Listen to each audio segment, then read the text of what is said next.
Jaya Radha Madhava Kunjabi Adi.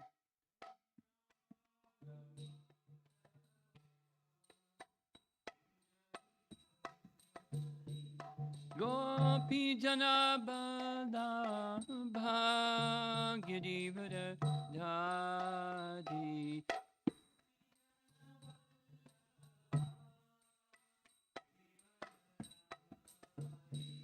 Gopi Jana Bala Bhagirivara Dadi.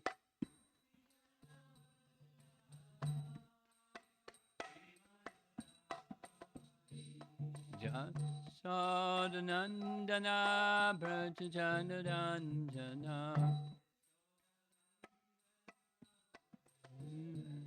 Jasodanandana Brajajanaranjana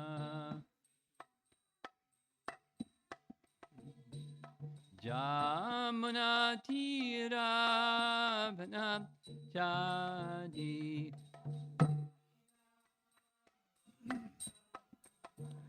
Jamunatira Vanam Jadi Jaya Radha Madhava Kunjabi Adi Jaya Radha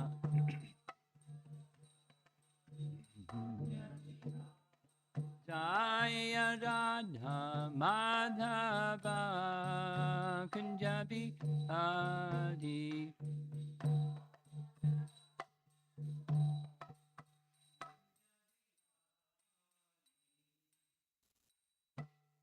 Jaya Om Vishnupad Paramahamsa Pariviraga Astatarasatasi Srimad His Divine Grace Sri Bhaktivedanta Swami Srila Prabhupada Ki Ananta Koti Vaishnavarinda Ki Gaura Premanandi.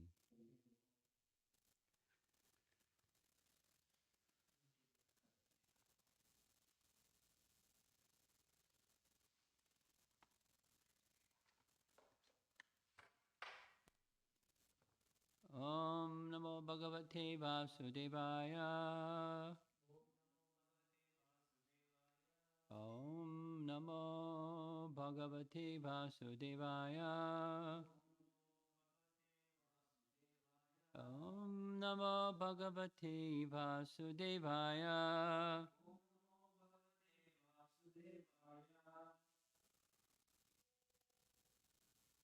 This morning, most likely we'll be able to complete Canto 11, Chapter 8, the story of Pingala. So this is a little background because we're in a new place. Uddhava Gita begins in Chapter 7, and the setting is Dwarka. The chronology of this setting is the Yadus have been cursed by the sages, that the curse was this lump of iron that was under Samba's cloth would be the destruction of the Yadu dynasty. That was at the beginning of Chapter 6. And then the demigods came privately to visit Krishna, and they offered prayers, and they indicated two things: the purpose for which you have appeared has been fulfilled, and we're very grateful. That is, all the demons have been killed. And the other was, if you so desire, you may return to the heavenly realm, the spiritual realm. And off they went. The next section is Krishna's contemplating what's next. And Krishna's considering the Yadus should be relieved from earth, and one person in the whole assembly should remain behind. That's Uddhava. I will give teachings to Uddhava so that he can then represent my teachings after I've departed, traveling the surface of the earth, and also give association to the sages of Naranarayan in Padrikashram. And the next scene is Uddhava burst into Krishna's chambers in Dwarka, falls at his feet, sobbing, saying, I know that you're going to leave, please take me with you. And the second was, I want to know you, but unfortunately I'm too much attached to family and everything. And so please give me instructions such that I can become relieved from that undue attachment. Not that he, like Arjuna, was actually in Maya, but he was induced by Krishna to speak that way. And that's the setting for the beginning of Uddhava Gita. So, Jnana Mishra Bhakti, or Jnana Vairagya, that gives assist to Bhakti because it's an obstacle for progressing in Bhakti if one remains unduly attached. So Krishna gives some instructions. Uddhava says, yeah, but it's not easy to give up attachment. So Krishna then says, I'll tell you a story. We both have an ancestor, King Yadu. King Yadu one time met an Avadhuta Brahmana who was detached. And he wanted to know from the Brahmana, how did you become so detached? You're essentially fit, you're young, you're handsome, but you have no attraction for anything material. So how did that happen? And it's telling the story to answer Uddhava's question, how to become detached, or answering our question, we're devotees, or trying to be devotees, and we're not there yet. We're still attached. So how to become detached? So the Avadhuta Brahmana starts telling his story to King Yadu, and his story is there are 24 gurus from whom he's learned detachment. And then that's where chapter 7 launches, and we're now at the end of chapter 8. And the categories of gurus from whom the Avadhuta Brahmana learned include the wind, the earth, fire, birds, etc., etc. Things of nature and species of life within nature, fish, deer, and so forth and so on. So instructions in detachment. He's not pointing to, the Avadhuta Brahmana is not pointing to bhakti until he gets to the Pingala story. So the Pingala story is the title of chapter 8. It's after hearing another 5 more gurus from whom the Avadhuta Brahmana learned detachment. And the story of Pingala is narrated. Pingala, one of the gurus of this Avadhuta Brahmana was a prostitute. Now, apparently, the prostitute did some service to a sadhu that entitled her to Krishna's mercy. So sadhu seva is really important, isn't it? If you want to become detached. So it's not explicitly said what was that sadhu seva. Our commentators say, some authorities say, Dattatreya was passing through the area where she lived. She lived in Videha, which is the capital of Janak Maharaja's kingdom.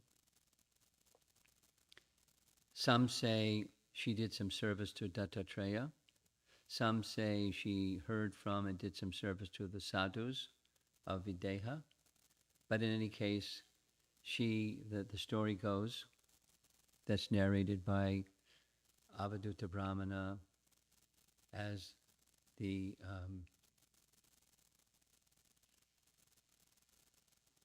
prostitute Pingala, her experience. One evening, she had wealth from her occupation, and she was standing outside her door in the evening hour waiting for some customer, and no one came, and it was midnight, and a light went on, and she realized lots of things.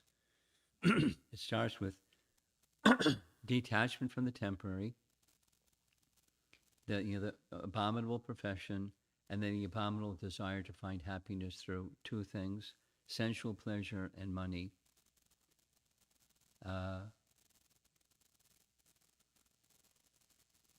She recognized, so many verses, she recognized the temporary nature of those things. And she not just became detached, like, an impersonal kind of detachment. It opened the door for her attachment to the Supreme Lord, and her attention goes, as the fruit of detachment should, it went increasingly more and more to the personality of Godhead, the Lord in the heart, the Lord of all beings, the place of real happiness, the place of real pleasure. I surrender fully to you, I pay the price. And then some more regret over her past activities, and the chapter is about to end. Now, interestingly, it speaks of, I'll read what it speaks in text 41 commentary.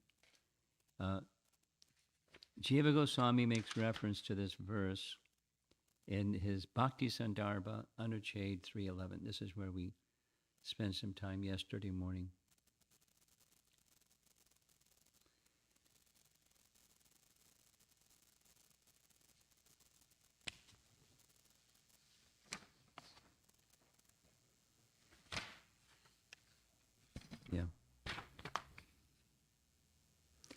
Thus, Pingala's taste for Ragatmika Bhakti has been indicated. Her behavior in Raganuga is described as follows.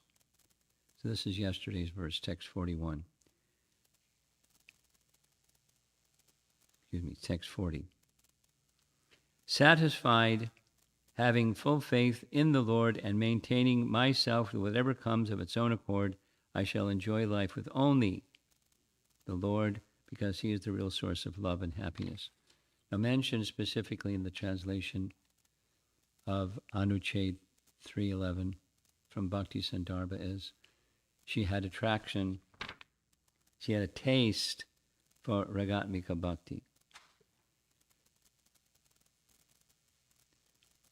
Now, Bhakti Rasamrita Sindhu is very clear. The practice of the existence of Ragatmika Bhaktas is exclusive to Vrindavan. Very clear. So we had some discussion. I've written to a couple of our scholarly devotees to see if I can get an answer to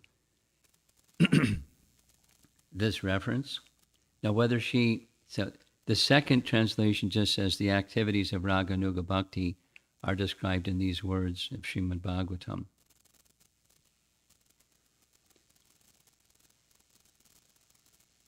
So there's no mention of the word Ragatmika. So the short of it is, at least so far the research is, the residents of Vaikuntha also have rag. Rag has its own definition. Very focused dedication to one object. And one's vision is permeated or colored by the attachment to that object, whatever one is in. So it's like love. Love colors your vision. Raga.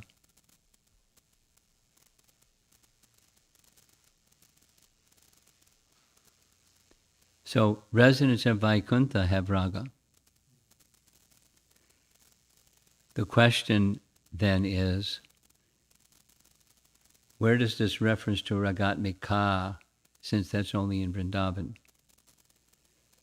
So the mystery hasn't been solved yet, but residents of Vaikuntha, it appears, can have rag, and they can practice Raganuga, but not followers of Ragatmika Bhaktas, because According to Rupa Goswami, they're exclusively in Vrindavan. But she's on a very high level, really high level of bhakti, and she attributes that to mercy, because you can't get it without mercy. You can't come to that stage of bhakti without mercy. Somehow, the Lord was pleased in A, detachment, B, rag. So she has this exclusive affinity for the Supreme Lord. Text 41 for this morning. The intelligence of the living entity is stolen away by activities of sense gratification. And thus he falls into the dark well of material existence. Within that well, he is then seized by the deadly serpent of time. Now, we read that yesterday.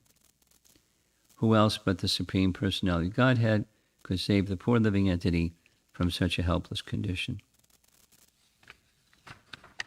We read that yesterday. Text 42.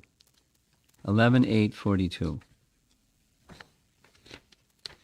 When the living entity sees that the entire universe has been seized by the serpent of time, he becomes sober and sane, at the same time detaches himself from all material sense gratification. In that condition, the living entity is qualified to be his own protector.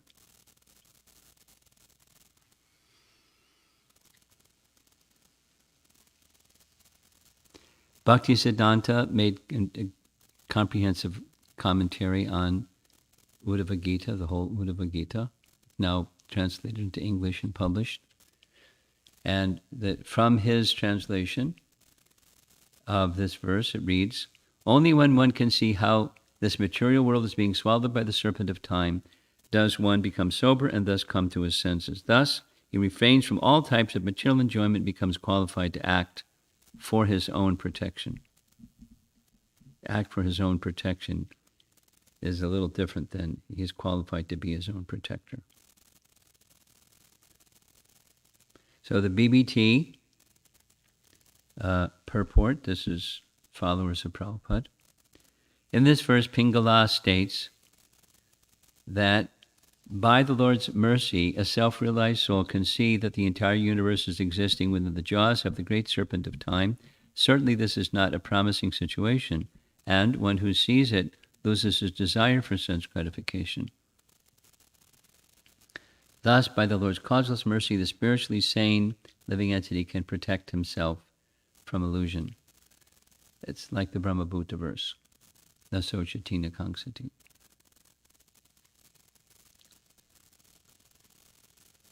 Since Pingala is now glorifying the personality of Godhead for his mercy in awarding salvation, the following question might arise, : is she worshiping the Lord out of love, or is she merely a salvationist desiring liberation from material existence? And in answer, it may be said that in her Krishna conscious situation, she is already liberated, even though remaining in this world. Her program now will be simply to render loving service to the personality of Godhead without any personal desire, including that of salvation.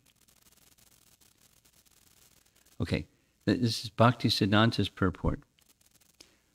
When a conditioned soul becomes self-realized and his natural propensity for the Lord's service is awakened, he receives the spiritual strength to protect himself from falling back down into material existence. So that spiritual strength comes from some other source, and equipped with that spiritual strength, he can be qualified to act for his own protection. Okay. As a result, he is no longer anxious to enjoy this material world, nor does he become intoxicated by thoughts of material enjoyment. Paragraph. It is only in forgetfulness of the Supreme Lord that a living entity indulges in sense gratification under the influence of the time factor.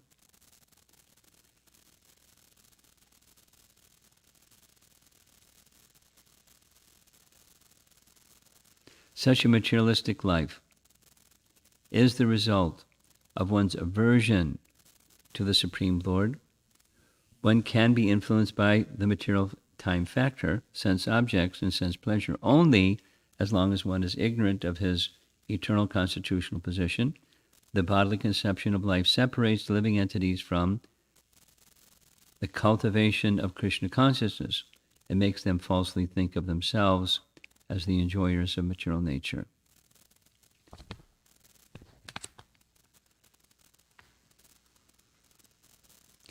Vishwanath Chakravarti Thakur's commentary was also summarized by Bhaktisiddhanta every time.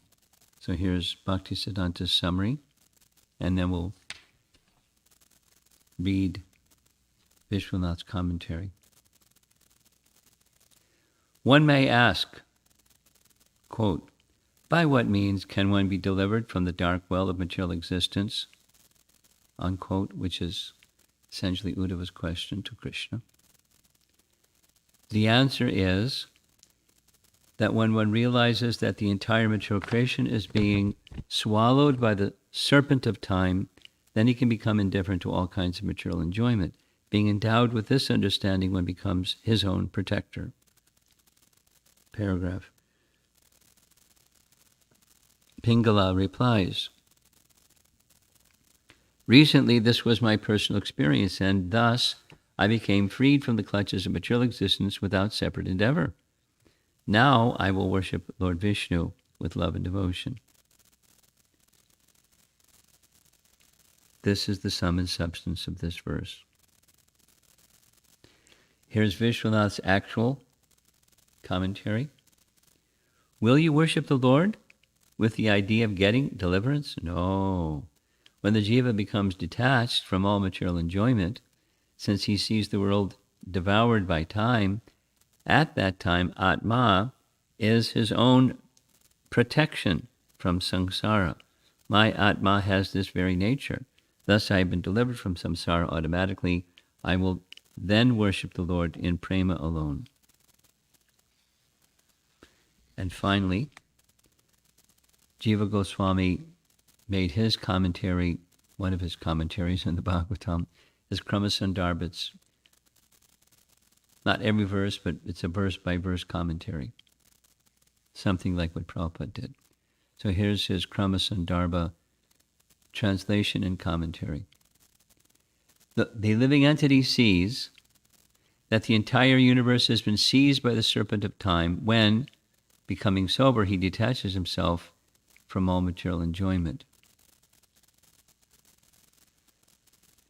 Now, the Jiva Goswami is writing it, the cause and effect in reverse order. Seeing induces detachment. Detachment permits seeing. So it's not like if this is right, then that's wrong, but there's different ways of looking at the situation. Because people ask that kind of question, which comes first, the chicken or the egg? The Lord is his protector. Paramatma is the protector of the jiva. When Atma, being sober, apramata, becomes detached from everything other than Paramatma, he sees the world devoured by time. Yeah, so it's not like our business is to picture in our mind the world is being devoured by time. And then you can be detached. Anyway, cause and effect. Maya is a force under the direction of Paramatma.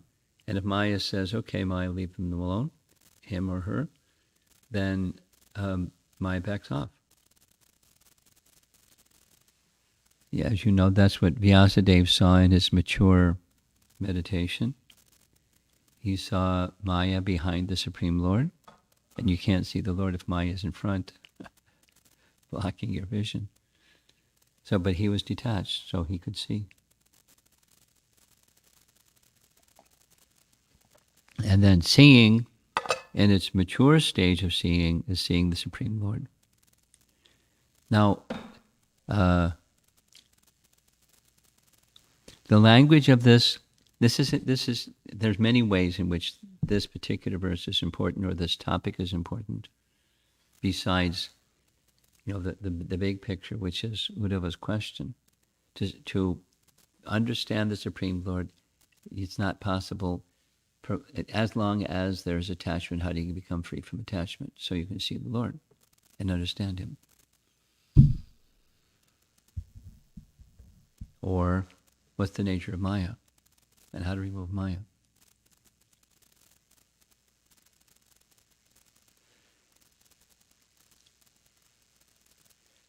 The language here, I noticed as we were reading, is material desire, is that obstacle.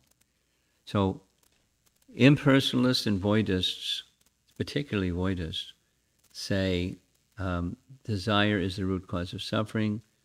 You want to become free from suffering, become free from desire. Do this meditation and check your desires, control your mind, control your senses, and get a dagger out and stab that desire beast to death. And when that desire beast dies, you reach nirvana.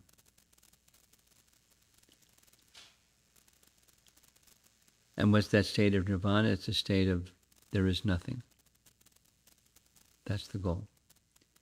And Vaishnava says, what's the root cause of all suffering? The root cause of suffering is ignorance.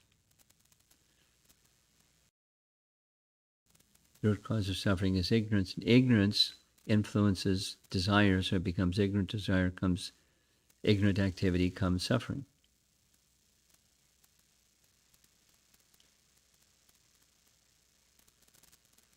Solution is not to stab desire, kill it. The solution is material desire, that is, ignorance influencing desire. And when you're on the other side of the material desire, then you're like Pingala, you just want to serve the Lord. That's the Vaishnava teaching.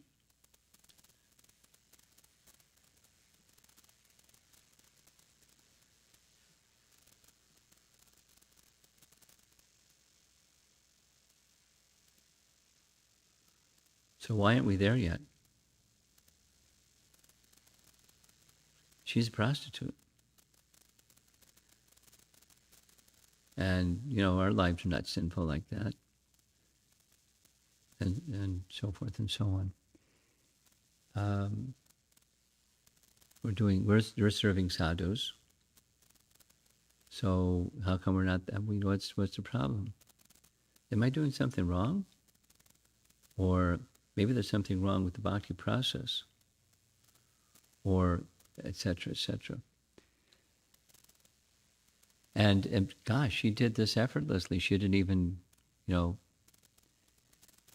do sadhana or whatever else we may think what we do, worship deities and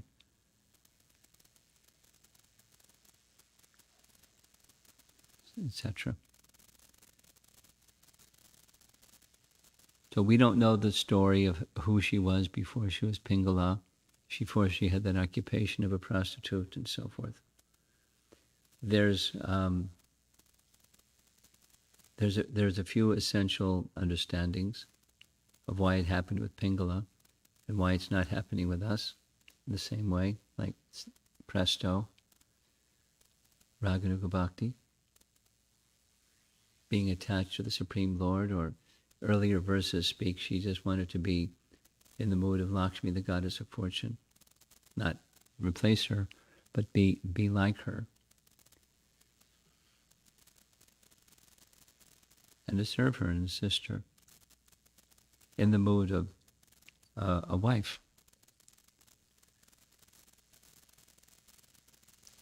So I'm still not really clear about this because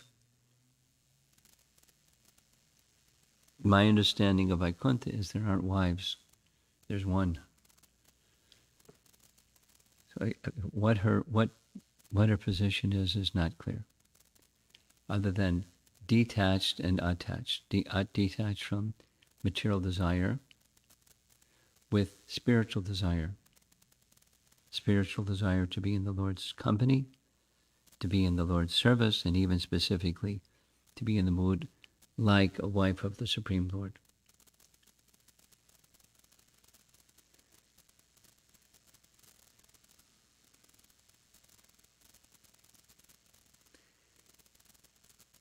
part of, a major part of material consciousness is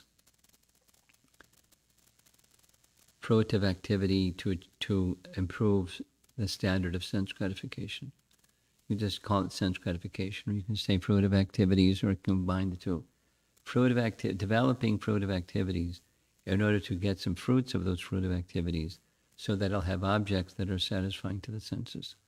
It's pursuit of sense gratification, or fruitive activities, enjoying the fruits of those fruitive activities. In either case, it's being the enjoyer of Prakriti, and that's the nature of material consciousness. Material desire is like that. So how to free ourselves from that very long-standing tendency? That's the question. And why is it not happening so well for us? Well, it takes a lot for us. There's kripa siddhi and there's sadhana siddhi. And she got a lot of mercy. She didn't do much sadhana that we're aware of. So lots and lots of mercy. So we need effort and mercy. And the mercy factor is, for sure, the Lord is merciful, and how and when and to what degree and so forth the Lord bestows His mercy, that's entirely in His hand. Sometimes, we were just reading in Chaitanya Bhagavat for this past month, and sometimes the Lord will test His devotee, knowing that they're devoted, and it looks like mercy is withdrawn, and the devotee duly attached to the Lord remains attached to the Lord, whether it's this or that, good fortune, ill fortune. And the Lord then says, I was just testing you. So we may also have a milder form of being tested, being examined, not that the Lord doesn't know us, but strengthening and examining our attachment for Him, whether it's this side of duality or that side of duality. Well, it's good fortune or ill fortune or something. And how much is our attachment to Him remaining fixed? To that degree, we're beyond material desire. And then we accept for our necessities what comes. We do. What we do is service to Krishna, and service to the devotees of Krishna. And sometimes duality swings this way, and sometimes duality swings that way. Just like visiting here in Austin, I was on the plane, I checked to see what the weather is, and it's going up to 95 degrees and sunny today. I shared that with somebody who said, wow, that's hot. But I was just in a place where it wasn't hot. It wasn't cold. Anyway, so it is what it is. And same with, many of the circumstances of life. One can get all invested in the circumstances. And then one can get invested in the emotions connected to the circumstances I like, I don't like, or whatever. And it's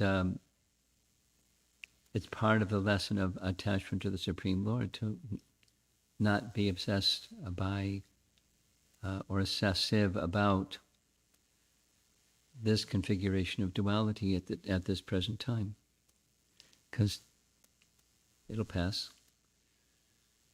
That's Pingala. These men and the pleasures and the money. That's just a source of misery. But I was looking for happiness over there in that source of misery. Now the light's on. That's misery, and I don't want to go there anymore.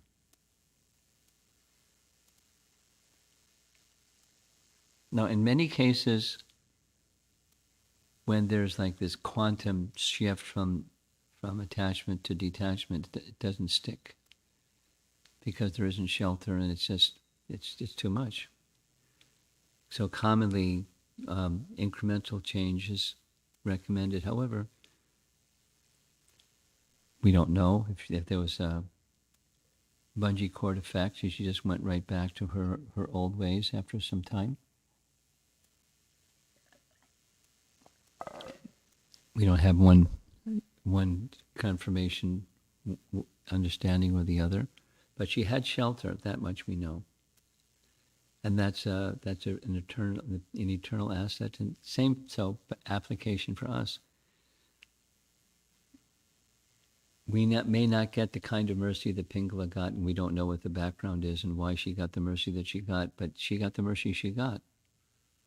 Detachment and attachment, and we're to strive according to right means and depend on mercy to get us to the place where Pingala was.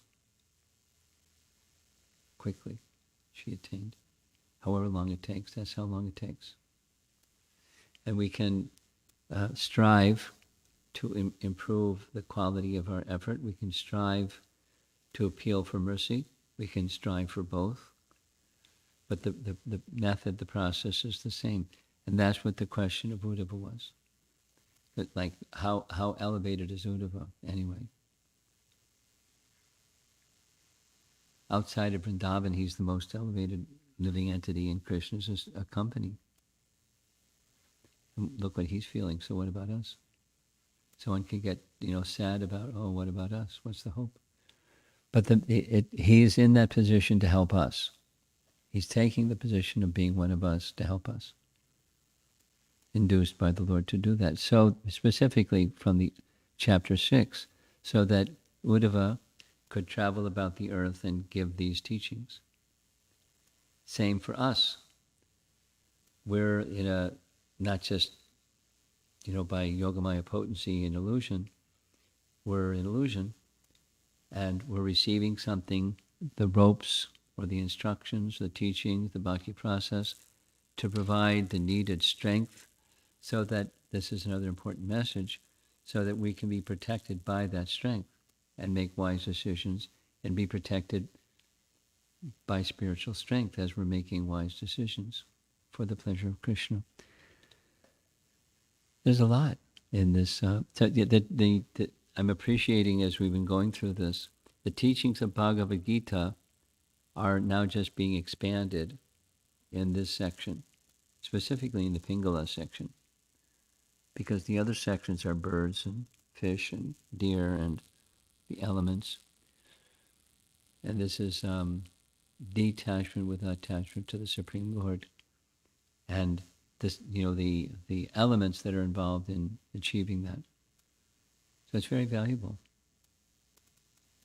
Although when I first understood that Pingala is a prostitute, it was like, I don't want to read this.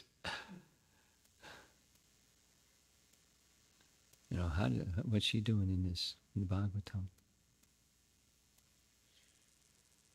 But that was corrected. Let's see if there's some discussion. It's 10 after 8.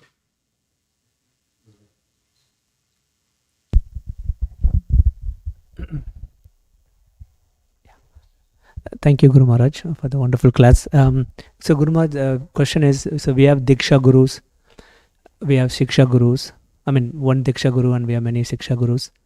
Both, in one sense, they're giving instructions or teachings to us. But in Bhagavatam, for example, Pingala's case, or there are many Gurus also in Bhagavatam who, they don't actively give teachings to us. But Bhagavatam still says they are Gurus. We can learn from. So which category of Guru they fall under? Because they're Who's they? Like a honeybee, or even Pingala also. So how do we categorize them and which category they fall under? Well, two things. Except for Pingala, they're not teaching bhakti. So it's a guru that's teaching detachment. So something like a teacher that teaches detachment but doesn't teach bhakti is not in the category of either. But it's a teacher in the broader sense of what a guru is. Like, your dance teacher, or your music teacher, or your math teacher. They're teachers. So in that sense, appropriately, the title guru may be used. But in the case of Pingala, it's something like Bhartma Pradarshika Guru. She's not giving us or even, Uddhava directly some instruction, or anyone. It's wisdom that points to shelter in the personality of Godhead. So it's Bhartma Pradarshika Guru. That's my understanding.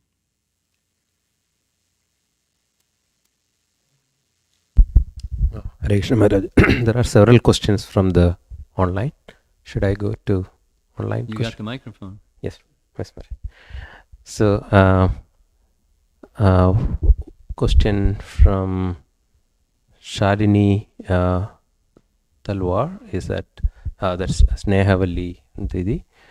Hare Krishna Guru Maharaj, the BPT purport to the verse 42 says that she will serve the Lord without any personal desire. Any what? Any personal desires. Personal desires. Yes. And the previous verse have very prominently said that she wants to enjoy the Lord, which shows her personal interest in performing devotional service and not selfless devotional service. Could you please kindly comment on that? Yeah. We can take it because it's being referred to by our acharyas. The language of a desire to enjoy the company of the Lord is a devotional desire, not a material one.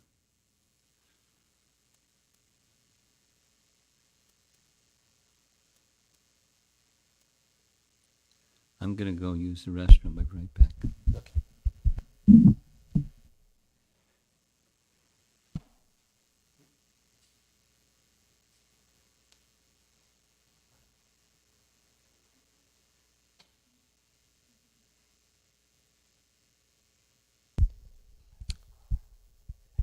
Yeah, it's live. Maharaj will be back in few minutes.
Hare Krishna. So we have one question from Sujitra Devi Dasi Maharaj. Hare Krishna Guru Maharaj, if you wish, can you please elaborate or explain spiritual strength?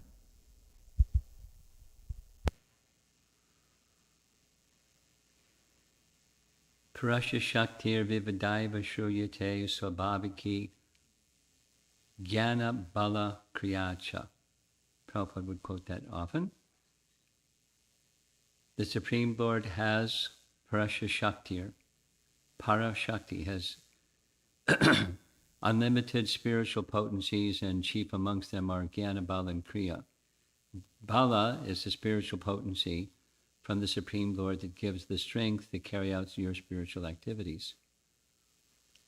So Balaram represents, especially, or not represents, is spiritual strength.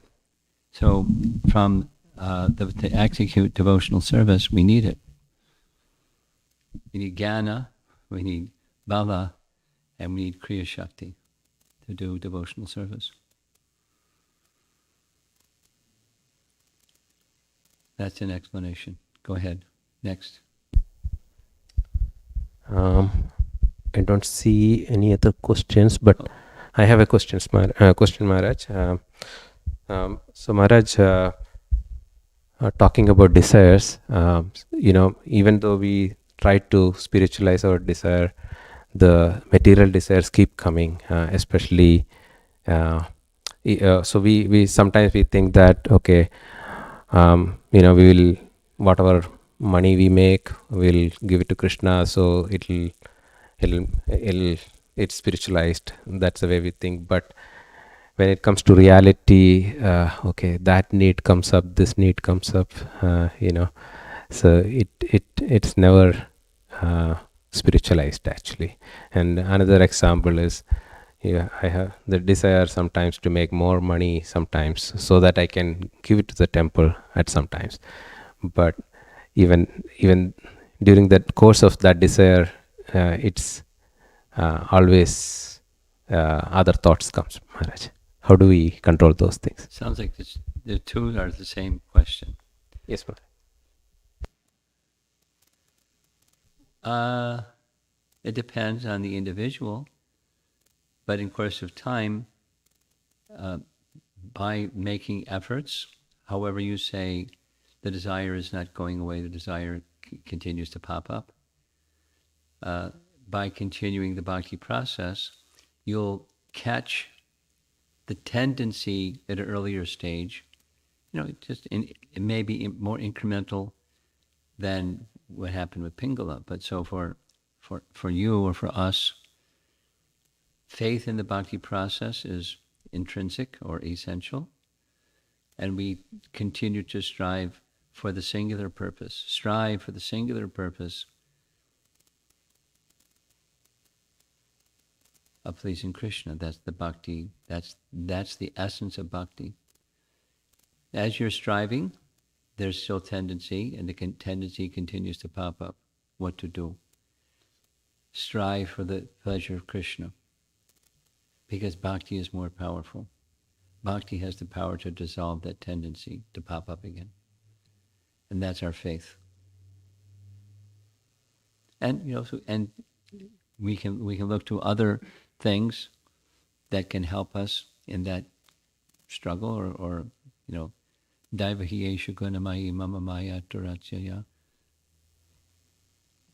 mam eva ye prapadyante. So the essence is our desire, or you could say more strongly, our determination, our sankalpa, to get to the place of without material desire. And strive by right means. Keep good association. Continue cultivating that desire. Nourish that desire. Not just, it's good to recognize that, and the material desire pops up again, or it doesn't. It's not for Krishna. It's for Krishna mixed, and it doesn't seem to go away. It stays mixed. So can then lean in the direction of for Krishna. And essential is how you chant your japa. Without going into it, if you chant your japa nicely, then the fruitive tendencies will diminish more quickly. And if you don't chant attentively, they won't diminish more quickly. Thank you, Maharaj. Jai Subhadra, you have something? No? Okay. Let me just check if any more questions.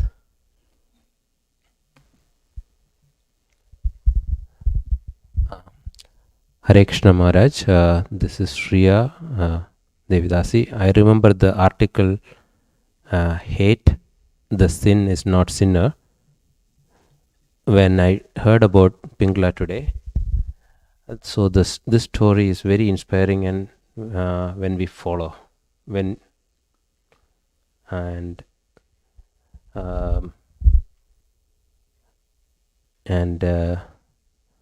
bhakti or Lord's mercy can override anything. Is that a correct understanding? Yes, it's correct understanding. Now, what it looks like and how long it takes and all of those, the features, the specifics of that taking place can be quite different from time to time and case to case and person to person, even from within one person. One time it may look like this, another time it may look like that. So there's no stipulation that we place upon Krishna that says you got to do it like this, you can't do it like that. That's a mistake. Doing like that is a mistake. Okay? There's one more question, One Maharaj. Yeah. This is from Hemangi Devidasi. Hare Krishna Guru Maharaj. While there may be eagerness to go deeper in one's relationship with Krishna and take next step in that relationship, one has to tolerate the reactions of the past sinful activities.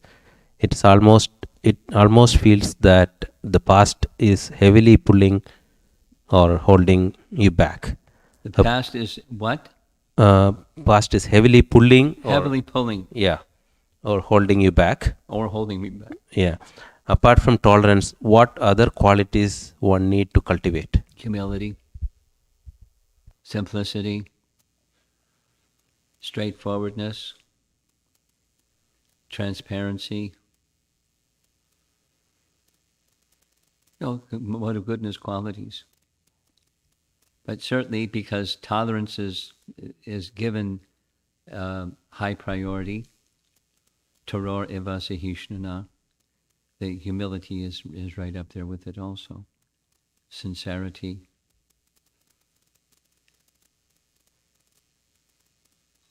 Being careful to guard against offenses, because that makes further impediments. Okay? See the Prabhupada. Is that it? Thank you. No more questions. Yes. Prabhupada Gita. Jai.